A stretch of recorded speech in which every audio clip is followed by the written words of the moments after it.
Mentally ill man beheaded laborer and was allegedly shot by the police soon after. Hi again and welcome. This is Links 007 TV News Report, and we'll be right back with the details to come. Welcome to Links 007 TV News Report, providing you with the best in local and international news updates. This is a place where you can get the most reliable and informative news information. Links 007 TV News Report. Welcome back and thanks for joining us. This is Links 007 TV News Report. A St. Anne's laborer was allegedly attacked and beheaded by a man believed to be mentally ill, who was subsequently shot and killed by law enforcement officers during an attempt to arrest him. The gruesome incident occurred in St. Anne's Bay, St. Anne's on Saturday morning.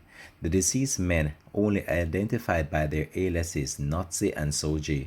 According to initial reports, sometime after 4 a.m., Notsi was asleep on his handcart close to the St. Anne's Bay Transportation Center when he was allegedly attacked by Soji. The laborer's head was later decapitated from his body.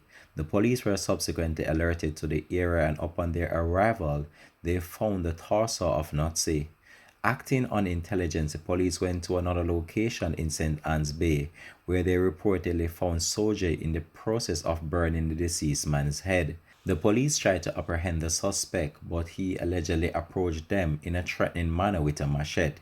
He was subsequently shot and died later. The Independent Commission of Investigation has commenced a probe into the incident. We'll have an updated report to come on this in a later newscast. Thanks for watching.